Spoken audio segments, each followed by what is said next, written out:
This week in On the Go, two big needs for our biggest transit providers in Pinellas County. The Clearwater Transit Center is a multimodal transportation facility that was built in the early 80s. And Hillsborough County. The HART heavy maintenance facility, there are big holes in the roof and things are falling apart. Hello and welcome to On the Go. I'm your host, DBARTA Communications Director, Chris Jadek. And today we're going to focus on two major capital projects for public transit on opposite sides of Tampa Bay. In Pinellas County, the Clearwater Transit Center has long outlived its usefulness. And in Hillsborough, there is a critical need for a new heavy maintenance facility. Both PSTA and HART have been working hard to build support and find funding for those needs. And today we'll take a closer look at both projects. We're going to start in Pinellas. And our two guests are Abhishek Dayal, Director of Project Management for PSTA, and Gloria Lepik-Corrigan, a transit writer and disability advocate. My thanks to both of you for joining us today. Thank you for inviting us. Thanks for having us, Chris. Abhishek, for those who are not familiar, tell us about the Clearwater Transit Center. What is it and how important is it to transit in Pinellas County? Yeah, again, thanks, Chris, for having me to discuss this really important project. The Clearwater Transit Center is a multimodal transportation facility that is located in downtown Clearwater. And there are currently 14 bus routes that go and serve downtown Clearwater. So this facility is going to help with riders who wish to transfer between buses. And it is located in a location in Pinellas County where we can serve northern portions of Pinellas County through this facility.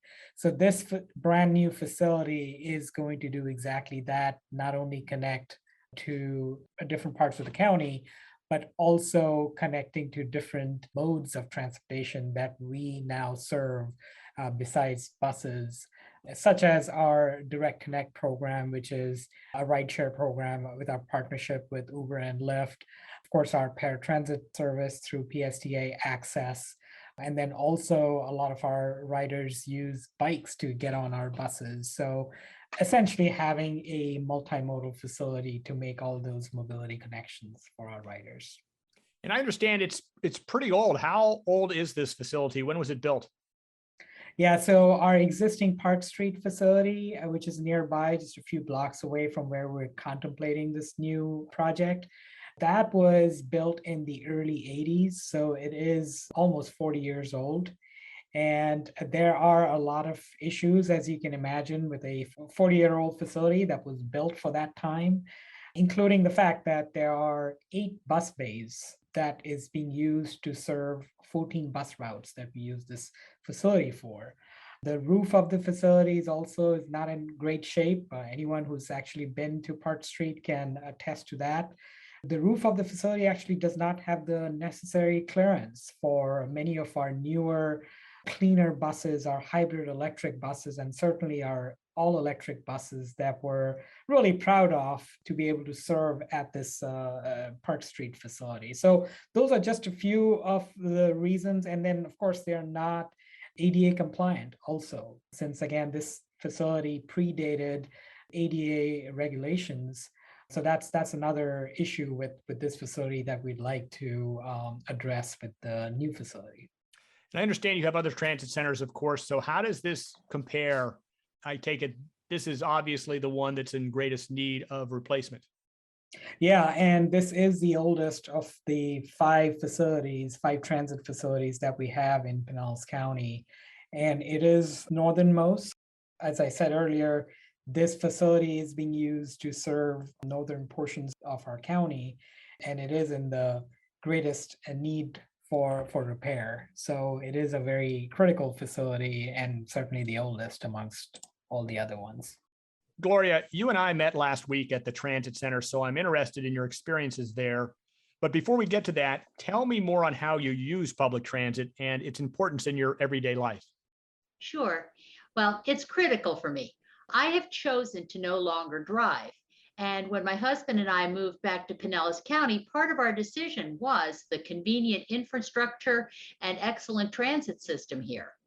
Now with my power wheelchair, I can travel easily throughout the county to medical facilities, to stores, and even to parks and beaches. It gives me a great deal of independence, and it saves us having to have a second car. Those are all good reasons. And for those who have cars, they may not fully appreciate what public transit means, especially in a vibrant urban area. Gloria, in your experience, as you talk to other riders, who relies most on public transit in Pinellas County? Where are they riding and why?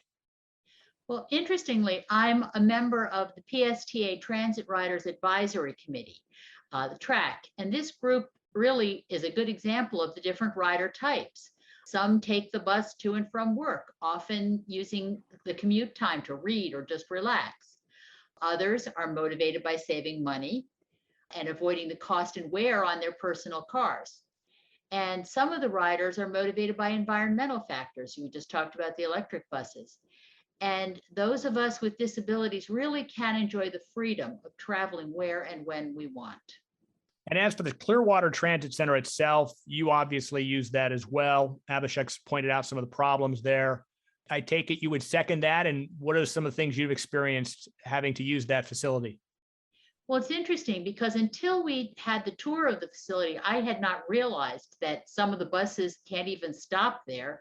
I happen to take routes that are using some of the older buses.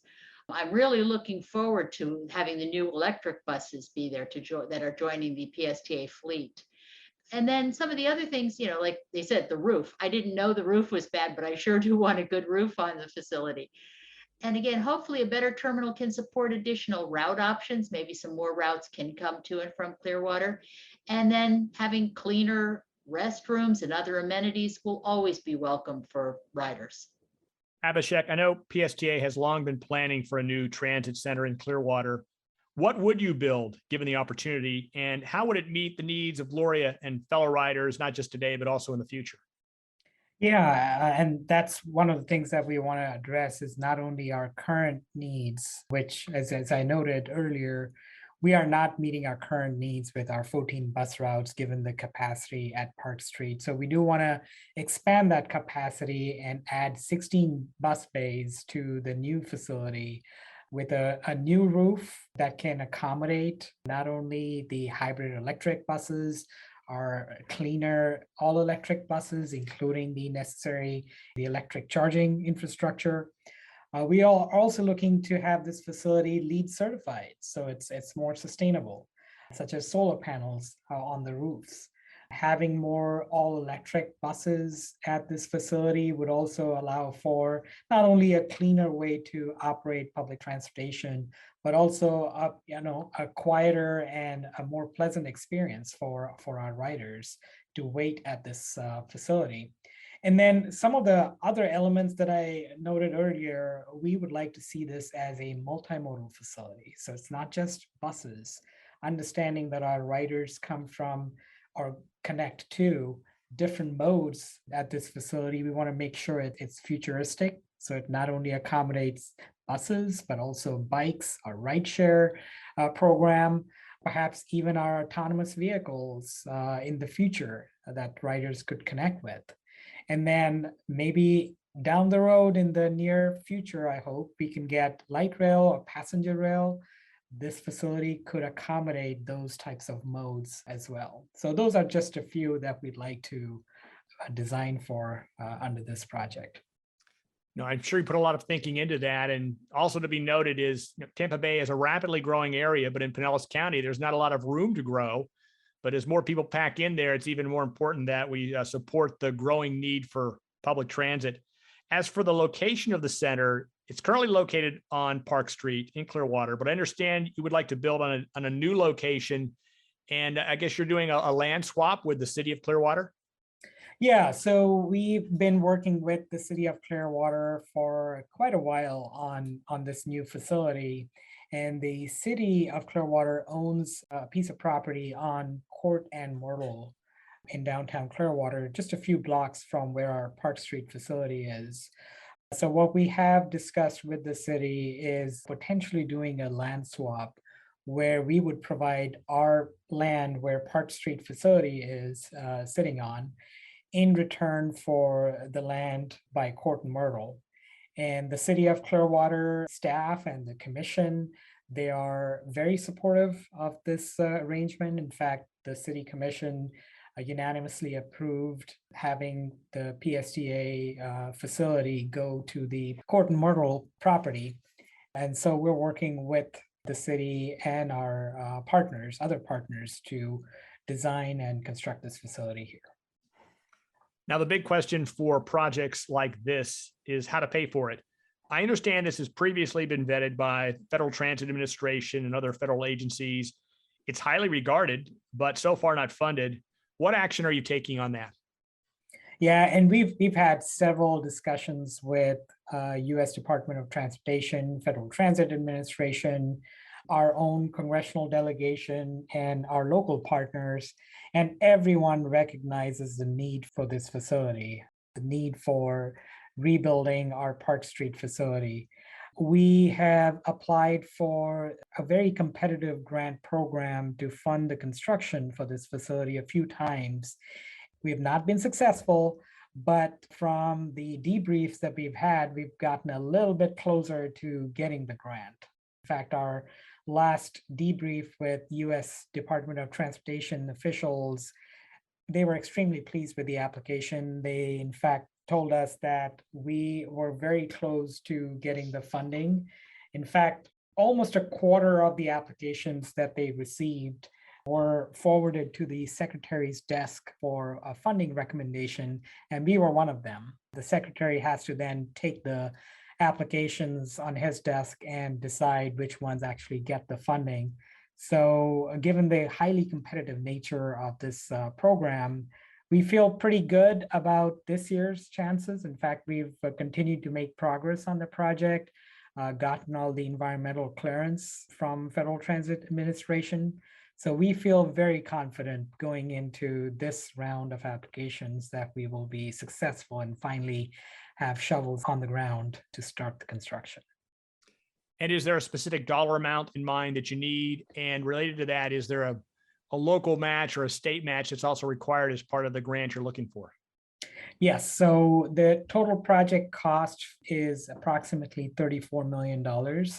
And we are requesting about 20 million from this highly competitive grant that I mentioned. As I noted earlier, the city of Clearwater is very supportive on this project, and the land where this project will sit on will be part of that match. Other than that, we're also getting funding partnerships from Florida Department of Transportation, Forward Pinellas, and then PSTA's own capital reserves will be part of that match that will make the full funding package. Now, as mentioned at the top of our episode, Gloria is a disability advocate. She uses a wheelchair. Included in the Americans with Disabilities Act of 1990 are provisions to remove physical barriers for individuals of all abilities. Gloria, can you tell us about that, including the progress you've seen, but also work that remains to improve transit accessibility for everyone? Sure. Well, really, all of the buses in the PSTA system are wheelchair accessible, which certainly gives me a lot of peace of mind. I don't have to worry about it. I know that the system is designed to also accommodate people with vision and hearing disabilities. Now, that's the buses. The terminals and the bus stops could be a little bit more of a challenge, but I know whenever I've contacted PSTA helpline, they've been very quick to arrange reasonable accommodations, making the curb cuts better and cleaning up the access. So it's a work in progress, but it's very good already. Well, Abhishek, the ADA is more than 30 years old, but the Clearwater Center is actually older than that. You've touched on this before and addressed that these things would be looked at, but are there any specific issues in that area that the new transit center would address? The Park Street facility does predate the ADA law, and we are looking to add more curb cuts, ADA ramps to make it more accessible. And certainly it's not just the facility itself, but the connection to the sidewalks, the adjacent roadway infrastructure. That's also very important that we're going to be looking at as part of this new facility. A lot of the amenities within our facility, they're also not ADA accessible.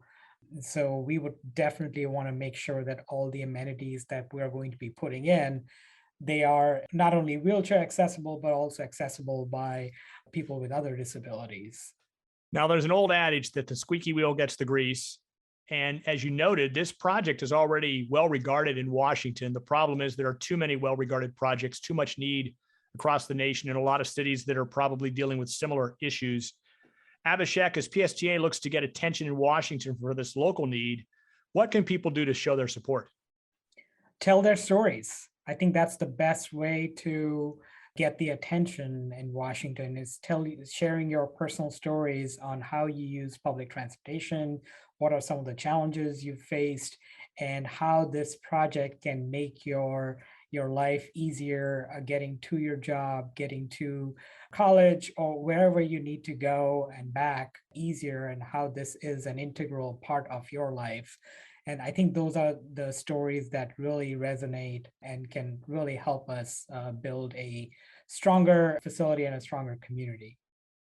Gloria, as you talk about this need and you see how people use transit, likewise, do you think they have stories to share and things that would hopefully get the attention of the decision makers to get this project off the ground? I'm certain there are. I guess the question I would have is, Abhishek, should we be sending letters to our congressmen? I think it would be helpful for people to know who they need to write to or who they need to call. And then there's a very good network of people with disabilities. We end up talking with other people, including at the bus stops. And the more that we can talk with each other about what we need to do and know the right things to do, I think the voices can be heard.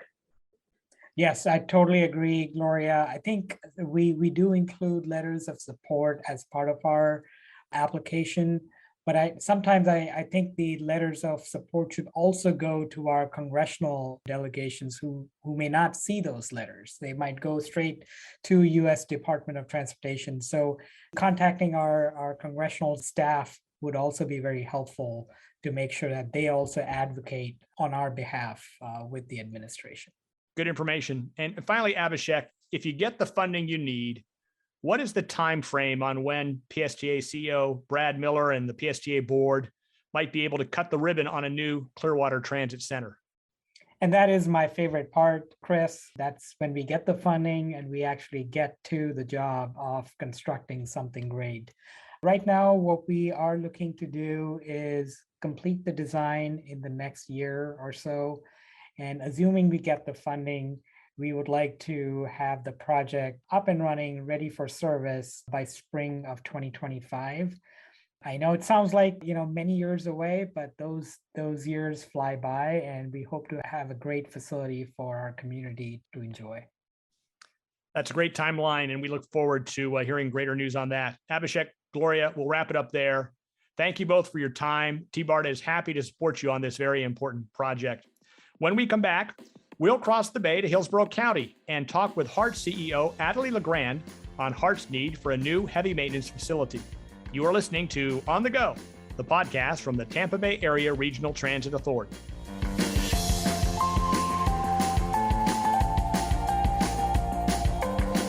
Admit it, you don't want to drive to work anymore, but you have to get there somehow. So join a Commute Tampa Bay van pool to save money, avoid aggravation, and help the environment. We all win when you sign up for your free account with CommuteTampaBay.com.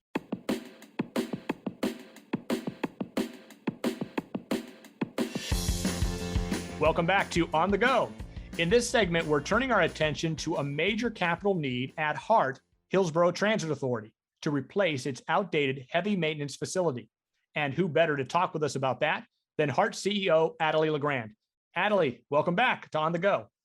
Hello, Chris. I'm happy to be back. Thanks for having me. It's good to talk with you again. Adelie, we know our transit authorities have many needs, but this one has been getting a lot of attention. Before we outline the problems, let's start with this. What is the heavy maintenance facility, and how does that differ from any other maintenance facilities you might have? That is a great question, Chris. So the HART Heavy Maintenance Facility is the location where we do all of the maintenance on our buses and vans and our smaller vehicles. So that goes from the basic daily cleaning of the buses, interior and exterior, the fueling, as well as major repairs like a new transmission or a new engine, new windshields. So we need to be able to have a facility where we can bring vehicles in for scheduled maintenance, just like you would your own personal car every so many thousand miles, as well as major overhauls of your vehicles. So we overhaul our vehicles in their midlife cycle. Our vehicles last around 12 years. So around the 6-year mark, we bring them back in and look at everything, change tubes, change the transmission. So we need a facility where we can do all of those maintenance tasks.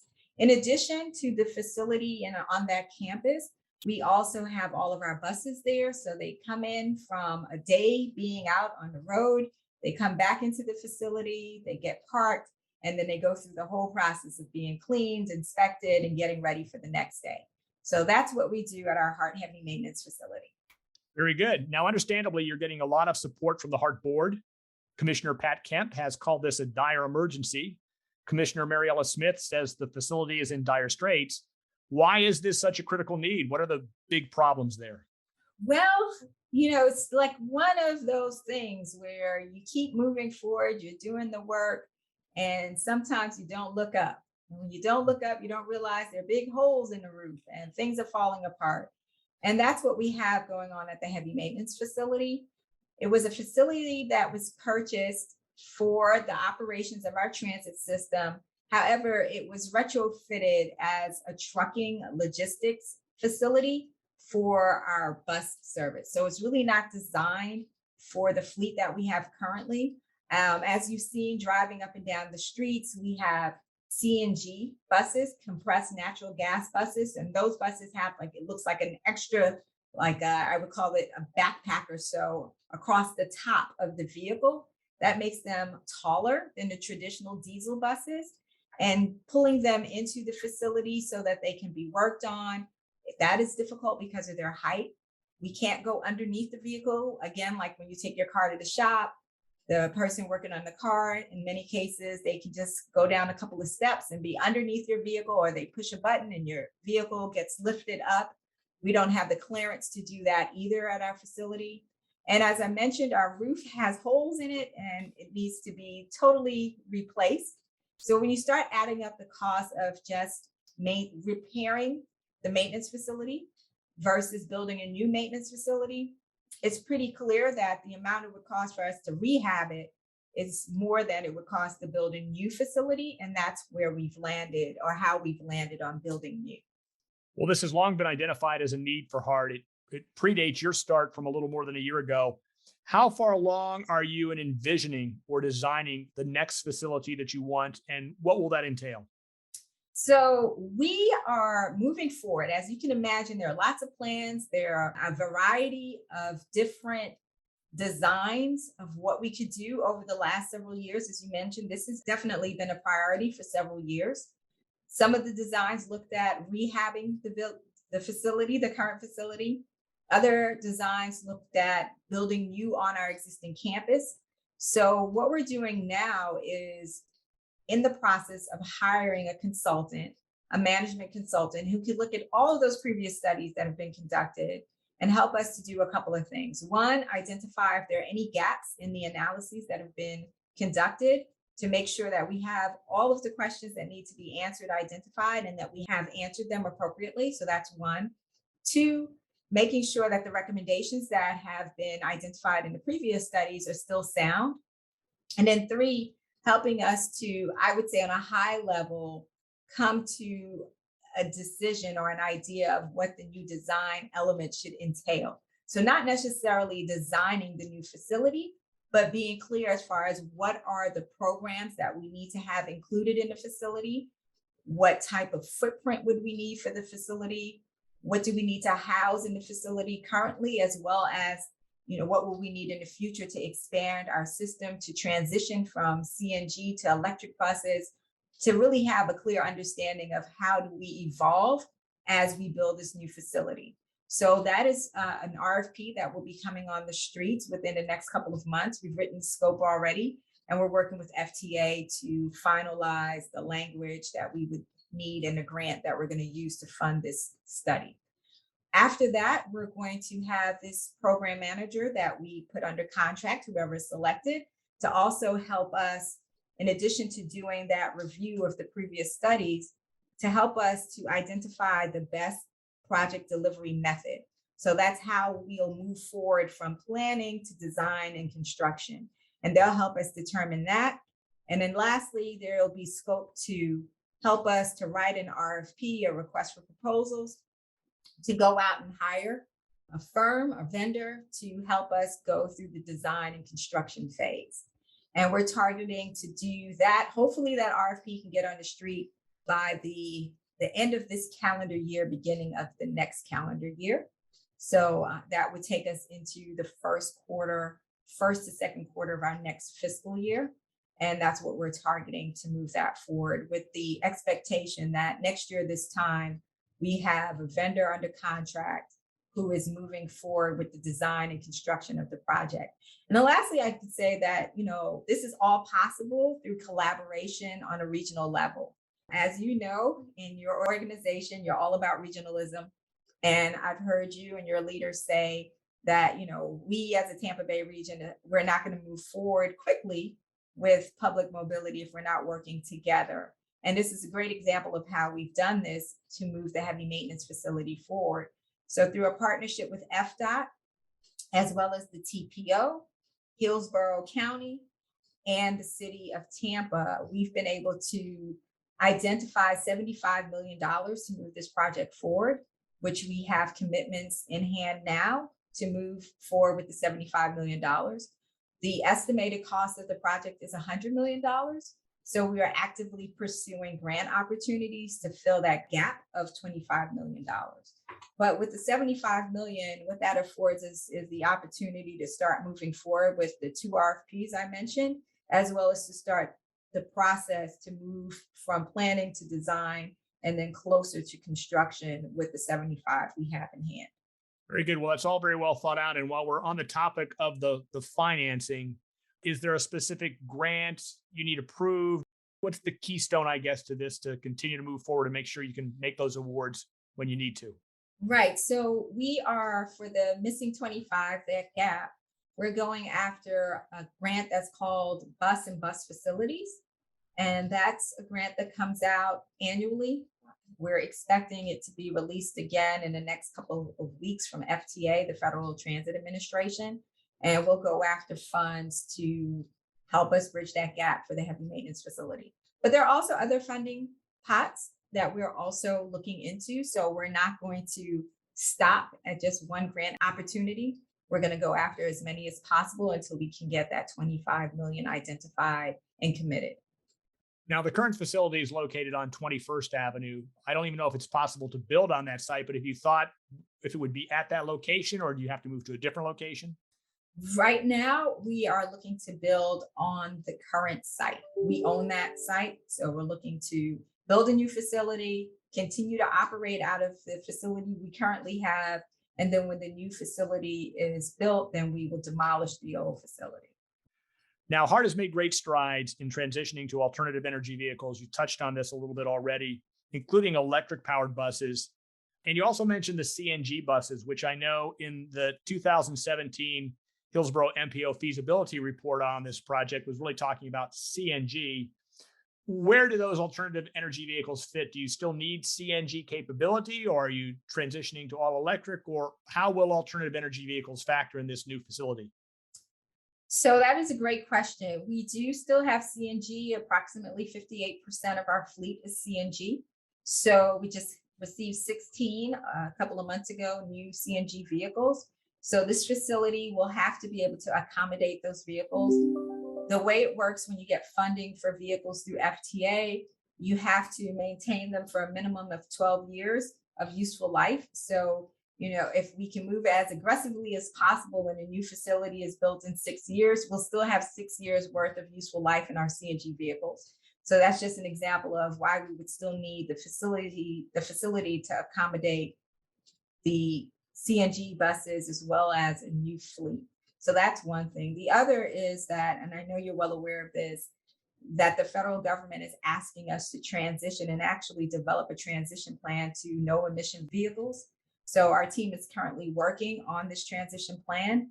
And even before the feds came out and said that they wanted a transition plan, we do have a fleet replacement plan that states that by the year 2035, we want it to be all electric. So we are working aggressively on moving forward. We do have a partnership with TECO, and it's just been confirmed and finalized a couple of weeks ago. And they are giving us funding to purchase up to 4 electric vehicles. So those would be our first electric vehicles in our fleet. And we're going to start to operate those. As you know, it's a process to go from getting the funding to ordering the buses to getting them in operation. But we're still super excited that we'll be able to start with this transition. Certainly is a process. You're making great strides on that. So congratulations on continuing to move forward. Late last year, Congress approved and the president signed a $110 billion Infrastructure Investment and Jobs Act. Is there a potential for HART to get some funding, maybe not just for the heavy maintenance facility, but some other projects? Do you know enough about those funds yet to know if you'll be able to benefit? Yes, so we know that from the IIJA that you mentioned, overall, our formula funds that just come to the region without having to compete for them, HART will get an increase of 30% from what we're currently getting, which will be approximately a little over 5 million. So let's just say 6 million to, simple terms. So we'll get an influx of an additional $6 million a year from those funds, which will be used toward our service. And then, we will have the opportunity to go after discretionary funds, and that's more competitive. So it's like that bus and bus facilities grant I talked about. So those grant programs still exist. There'll be more funding in the pot, if you will, more opportunities to go after those funds. As you are aware, in order to be competitive and also just to apply, you have to have local dollars to match the requested federal grant amounts. So that's still a challenge for us here at HART. We have limited local funds, but as we currently have been doing and will continue to prioritize which projects we want to move forward and then work aggressively to use the local dollars that we do have to go after those grants. But that, I would say, is still going to be a challenge, even though there's more funds in the pot.